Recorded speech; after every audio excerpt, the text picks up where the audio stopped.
Assalamu alaikum. This is Aram Siddiqui from the platform of Redbox and I am back with another video. Last video में हमने discuss किया था बहरिया sports city को, Rafi cricket stadium को और किस तरह से आपके पास सराउंडिंग एरियाज़ में इन्वेस्टमेंट अपॉर्चुनिटीज़ हैं। तो इन्वेस्टमेंट अपॉर्चुनिटीज़ को ही आगे लेते हुए इस वीडियो में डिस्कस करूंगा कि वाइल इन्वेस्टिंग या वाइल परचेजिंग प्रॉपर्टी 4-5 चीज़ें या 4-5 टिप्स आपको दूंगा जिनको आपको कंसिडर करना होगा, बैक ऑफ द माइंड में रखना होगा before finalising your transaction. Bahria Town Karachi की प्रॉपर्टी मार्केट जो है it has been on top since it was launch in around 2015। So अभी तकरीबन 8 साल हो गए हैं इसको लॉन्च हुए हुए और बहरिया टाउन कराची में एक जाना माना नाम है। आई नो कि बहरिया टाउन में इन्वेस्ट करते हुए you have a lot of options. आपके पास शॉप्स हैं, अपार्टमेंट्स हैं, विलाज हैं, प्लॉट्स हैं, तो आपके पास काफ़ी कंफ्यूजिंग हो जाता है वाइल डिसाइडिंग कि आपने क्या क्या चीज़ लेनी है। तो पहली बात तो आपको ये डिसाइड करनी होगी कि आप रेजिडेंशियल पर्पज़ के लिए कोई चीज़ ले रहे हैं, इन्वेस्टमेंट पर्पज़ के लिए कोई चीज़ ले रहे हैं या कमर्शियल अपने किसी काम के लिए कोई चीज़ ले रहे हैं। तो इन सब 4-5 चीज़ों में से जब आपने फ़िल्टर आउट कर लिया, so then the tips that I am giving, ये टिप्स आपको कंसिडर करनी होगी while you are buying the property in Bahria town. So the first tip या first advice कह लें आप इसको, that is that avoid high priced category plots. Category plots क्या होते हैं? कैटेगरी प्लॉट्स में हमारे पास कॉर्नर का प्लॉट आता है, मेन रोड फेसिंग प्लॉट आता है, पार्क फेसिंग प्लॉट आता है, वेस्ट ओपन प्लॉट्स आता है। ये सारे प्लॉट्स होते हैं कैटेगरी प्लॉट्स। इनमें प्रीमियम भी होता है, नॉर्मली 10% एक्स्ट्रा चार्जेस होते हैं कैटेगरी प्लॉट्स के। आवाम का उमूमी तौर पे जो रुझान होता है वो कॉर्नर के प्लॉट्स पे होता है या सेमी कॉर्नर के प्लॉट्स पे होता है। जैसे मेरे पास कॉल्स आती हैं कि यार ये बहरिया में या एएसएफ सिटी में कोई भी न्यू डेवलपिंग जो प्रोजेक्ट होता है उसमें वो कहते हैं यार कॉर्नर का प्लॉट चाहिए या बहुत से बहुत सेमी कॉर्नर का प्लॉट चाहिए।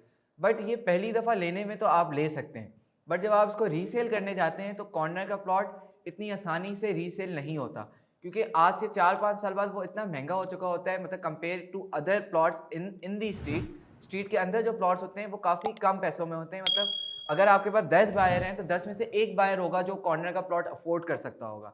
बाकी 9 बायर प्रेफर ये करेंगे कि यार थोड़े पैसे छोड़ के वो एक नॉर्मल प्लॉट ले लें। और कॉर्नर प्लॉट के हमेशा एक्स्ट्रा चार्जेस होते हैं और ज़्यादा प्रीमियम भी चार्ज होता है। इस बात से मैं बिल्कुल डिसएग्री नहीं करूँगा कि इसके प्राइसेस पे प्रीमियम नहीं होता है। इसकी एक वजह ये भी है कि कॉर्नर के प्लॉट के साथ, एटलीस्ट बहरिया टाउन में तो कॉर्नर के प्लॉट के साथ क्या होता है कि एक्स्ट्रा लैंड होती है और एक्स्ट्रा लैंड की फिर वो एक्स्ट्रा चार्जेस होते हैं जो कि ऑलरेडी उसको हायर साइड पे ले जाते हैं। तो मैं ये सजेस्ट करूंगा कि कॉर्नर के प्लॉट से बेहतर है कि आप सेमी कॉर्नर का प्लॉट ले लें या आप सेमी कॉर्नर का प्लॉट ले लें, that is also good. Semi corner is just like next to corner, उसमें भी कोई मसला नहीं है। या आप जैसे बात कर रहे हैं कि पार्क फेसिंग चाहिए, park facing, I know park facing is important आपके पास, आप चाहते हैं कि आपके घर से पार्क करीब हो, but Bahria is so well design कि आपके पास हर पीसेंट में पार्क्स हैं। आपके घर से चाहे वो पार्क फेसिंग ना भी हो तो आपके घर से 5 मिनट की वॉक पे एक पार्क आपको मिल ही जाता है। तो अगर आप यहाँ पार्क फेसिंग की कॉस्ट सेव कर सकते हैं तो आप क्यों ना सेव करें। So again concluding and coming back to my point के avoid high price category plots. आप नॉर्मल प्लॉट ले लें, कैटेगरी प्लॉट को छोड़ दें। इससे ये होगा कि आप जब बेचने जाएंगे तो एक तो आपको बेहतर मार्केट प्राइस भी मिल जाएगी और आप जल्दी सेल आउट करके बाहर निकल सकते हैं इसमें। तो बात कॉर्नर के प्लॉट की मैं कर रहा था, कैटेगरी प्लॉट्स की बात कर रहा था। तो कैटेगरी प्लॉट लेना है या कैटेगरी लेना बड़ी बात नहीं है। बड़ी बात यह है कि जो भी आप चीज़ ले रहे हैं वो उसकी बेस प्राइस या लॉन्चिंग प्राइस से कितना करीब है। अगर उसमें बहुत बड़ा डिफरेंस है और आप उसको इन्वेस्टमेंट के लिए ले रहे हैं तो उसकी तो प्राइसेस ऑलरेडी मेच्योर हो चुकी हैं। प्रॉपर्टी में हम उसको कहते हैं प्राइसेस का मेच्योर हो जाना। तो प्राइसेस ऑलरेडी मेच्योर हो चुकी हैं, तो ऐसी किसी भी चीज़ में इन्वेस्ट करने का फ़ायदा ही नहीं जिसकी प्राइसेस ऑलरेडी मेच्योर हो चुकी हैं, उसमें आपको रिटर्न नहीं मिलना। तो इससे बहुत बेहतर है कि आप नॉर्मल प्लॉट ले लें, तो आपको फ्यूचर में इसमें बेहतर रिटर्न ऑन इन्वेस्टमेंट मिल सकता है और बेहतर गेन्स के साथ आप इसमें से बाहर निकल सकते हैं। सेकंड टिप जो मेरी है, इट इज़ ऑल्सो बेसिकली, इसको आप कह सकते हैं कि रिलेट करती है कहीं ना कहीं जाके कैटेगरी प्लॉट से। That is don't be hesitant to go towards east और वेस्ट। ईस्ट और वेस्ट प्लॉट जो होते हैं, ईस्ट प्लॉट्स तो खैर छोड़ें, वेस्ट ओपन प्लॉट्स जो हमारे पास होते हैं वो ज़्यादा हवादार होते हैं, वहाँ वेंटिलेशन का प्रॉब्लम नहीं होता, गर्मी में ऐसे प्लॉट्स ठंडे रहते हैं। तो डैट इज़ मोर प्रिफर्ड इन कराची। या अच्छा, कराची का इस तरह है क्योंकि सी ब्रिजेस कराची में समंदर से चलती हैं, तो हमेशा जो भी प्रॉपर्टी वेस्ट ओपन होती है ना वो फेस कर रही होती है सी ब्रीज को। तो गर्मियों में लोग चाहते हैं कि उनको सी ब्रीज मिले, गर्मियों के गर्म सीजन में उनका घर ठंडा रहे। But Bahria town is so well designed. एक तो खुला एरिया है, सुपर हाईवे वाला एरिया है, शहर का कॉम्पैक्ट एरिया नहीं है, खुला एरिया है। आपको यहाँ हवा मिलती है, आप खुद भी बहरिया जाएँ तो शहर से ज़्यादा, नॉर्मल शहर से ज़्यादा हवा आपको यहाँ मिलती है। तो अगर आप वेस्ट ओपन प्लॉट्स पे अगर आप इसको गिव अप करते हैं और एक नॉर्मल प्लॉट ले लेते हैं जहाँ आपकी कॉस्ट सेव हो रही है, तो बेहतर ये है कि आप अपनी कॉस्ट सेव कर लें, बिकॉज बहरिया में हवादार है और फिर बहरिया में आप घर के बराबर में घर नहीं बना सकते, आपको प्रॉपर स्ट्रीट्स बराबर में एक गली छोड़नी है एक सर्टेन साइज़ की, ताकि दोनों घर घुटे नहीं और दोनों घरों में हवा का आना जाना रहे। तो वेस्ट ओपन प्लॉट मैं फिर वही बात करूंगा कि अगर आपके पास अपॉर्चुनिटी है, एक ईस्ट ओपन प्लॉट मिल रहा है आपको अच्छे प्राइस में मिल रहा है, तो आप you can go for it.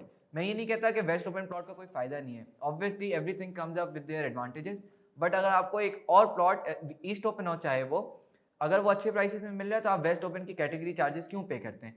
आप अपनी लो प्राइस पे उठाएं वो प्लॉट और फिर उसको रख दें। अगर आप इन्वेस्टमेंट के लिए कर रहे हैं तो आप उसको बाद में रीसेल कर सकते हैं, वरना आप बनाना है तो आप उसको खुद भी बना सकते हैं अपने लिए। जो मेरी थर्ड टिप है that is consider investment for long term growth. हम नॉर्मली भी प्रॉपर्टी में अगर कहीं भी आप इन्वेस्ट कर रहे होते हैं तो आप यही चाहते हैं कि आप लॉन्ग टर्म के लिए जाएं ताकि आपको बेहतर रिटर्न ऑफ इन्वेस्टमेंट उसमें मिल सके। देखिए, शॉर्ट टर्म इन्वेस्टमेंट हम जब कर सकते हैं जब कोई चीज़ प्री लॉन्चिंग पे हो या अभी लॉन्च नहीं हुई हो, उसकी डिगिंग नहीं हुई हो, बिल्डर ने अभी उसको लॉन्च किया हो, तो आप उसको प्री लॉन्चिंग रेट्स पे ले लें, जिसको हम कहते हैं रोलिंग, एक टर्मिनोलॉजी है रियल स्टेट की लैंग्वेज में। वो ये होता है कि आप एक चीज़ लें, थोड़े अरसे तक रखें, प्री लॉन्चिंग रेट्स पे ले लें, जैसे ही उसकी डिगिंग हो जाए आप बेच के फिर उसी बिल्डर की कोई और चीज़ ले लें। That's what we call rolling. ये ज़्यादातर कमर्शियल में या अपार्टमेंट्स में हो सकता है, बट अगर आप जब प्लॉट्स की बात करते हैं तो प्लॉट्स में आप एक दफ़ा प्लॉट लेके छोड़ दें। मैं ये नहीं कहता कि शॉर्ट टर्म प्रॉफिट जो है वो मार्केट में एग्जिस्ट नहीं करते, बट इसमें ये होता है कि जैसे बहरिया की इस वक्त मार्केट है, बहरिया का इस वक्त आप कंसिडर करें प्रीसेंट 19 के अपार्टमेंट्स एंटर होते के साथ ही राइट हैंड पे बहरिया की अपनी कंस्ट्रक्शन है। इस वक्त 2 बेड का अपार्टमेंट भी जो है ना वो 80 लाख 80 टू 90 लाख के बीच में है। ये कितने के लॉन्च हुए थे? 26 लाख के लॉन्च हुए थे। ये मेरा ये ख्याल है 26 लाख के लॉन्च हुए थे। तो अगर आप इसको 10 साल भी नहीं, 8 ईयर्स, अराउंड 8 ईयर्स आपने इसको दिए और आप देखें 26 लाख टू अराउंड 80 लाख, 60 लाख की आपके पास इसमें ग्रोथ है। यही चीज़ अगर आप फॉरेन निकल जाते हो मेरे ख्याल से आपको 3-4 लाख मिलते हैं इसमें। तो ये होता है। और अभी आप देखें जैसे 8 साल बाद बहरिया की प्रॉपर्टीज़ में इतना प्रीमियम ऐड हो चुका है, तो अगर आप चाहते हैं कि आप शॉर्ट टर्म में बाहर निकल आएँ तो प्रीमियम पे आप नहीं निकल सकते। इसको हम कहते हैं ओन। ओन में ये क्या होता है कि जितना लॉन्चिंग प्राइस और करंट प्राइसेस का जो डिफरेंस होता है ना, उसको हम ओन कहते हैं। जैसे 26 लाख उसका लॉन्चिंग प्राइस था, 90 लाख उसका करंट प्राइस है, तो बाकी 54 लाख का जो बफर है ना वो ओन पे खड़ा हुआ है। तो ये आपको लॉन्ग टर्म में ही ये फायदे मिलते हैं, शॉर्ट टर्म में आप इतने बड़े मार्जिन से नहीं निकल पाते। Realistically speaking, investment in this developing community of Bahria Town, long term investment will prove more beneficial than short term investment. ये काफ़ी रिसर्च के बाद मैंने काफ़ी रिसर्च की कि इस पर किस तरह से हम शॉर्ट टर्म ग्रोथ कर सकते हैं और लॉन्ग टर्म ग्रोथ कर सकते हैं। तो इसी कंक्लूजन में पहुंचा कि कोई भी चीज़ जो प्री लॉन्च पे हो, जैसे मैंने आपको पहले बताया, वो शॉर्ट टर्म के लिए है। जो चीज़ ऑलरेडी जिस पे प्रीमियम ऐड हो चुका है वो आप ज़रूर लें, बट उसको लॉन्ग टर्म के लिए छोड़ दें।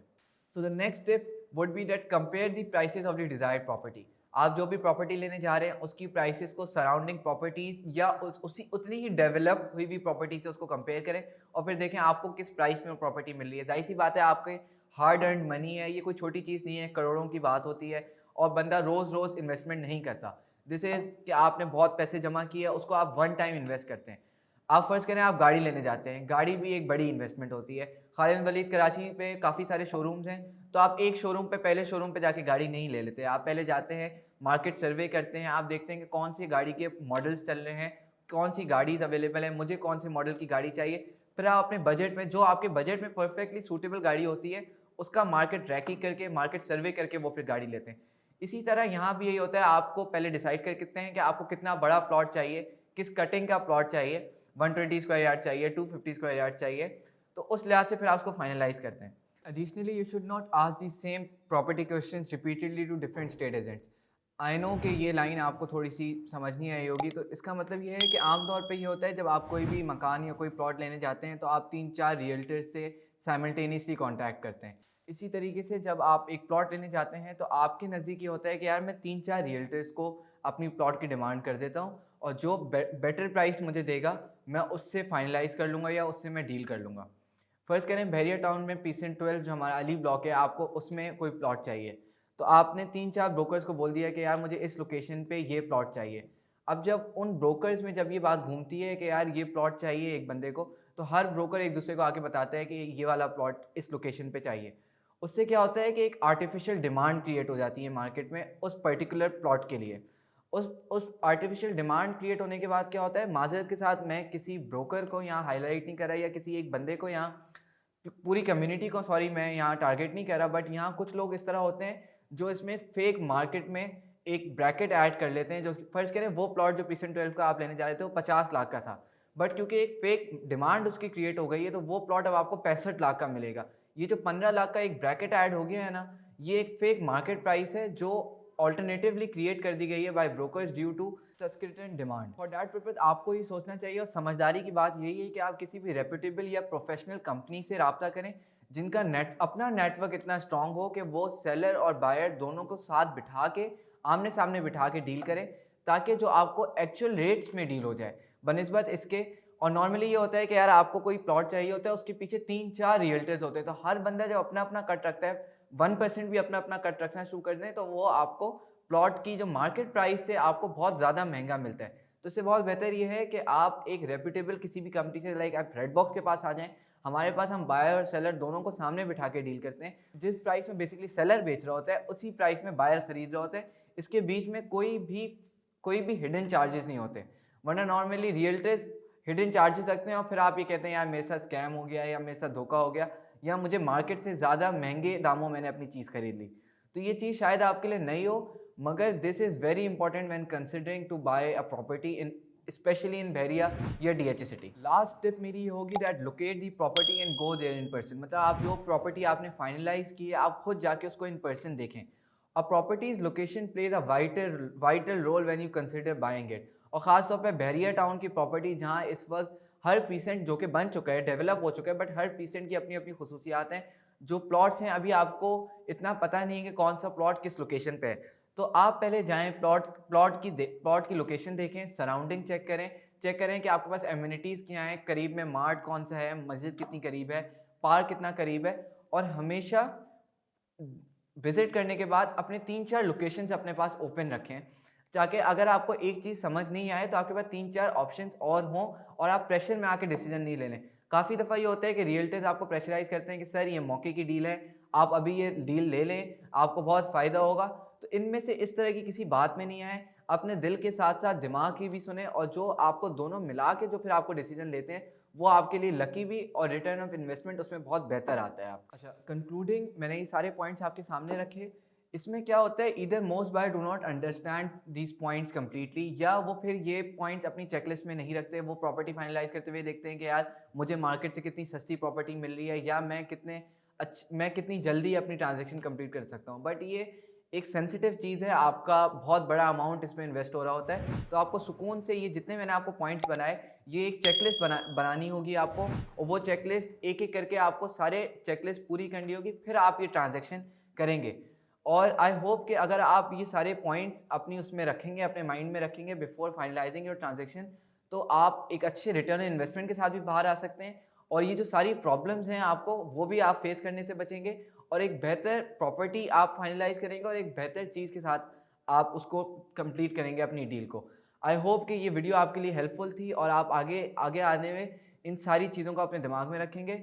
and I will be coming up with similar videos like this. I will be coming up with similar tips, ताकि आप बेहतर प्रॉपर्टी को भी समझ सकें और जो चीज़ आप ले रहे हैं वो भी एक बेहतर चीज़ ले सकें। Thank you, till the next video, अल्लाह हाफिज़।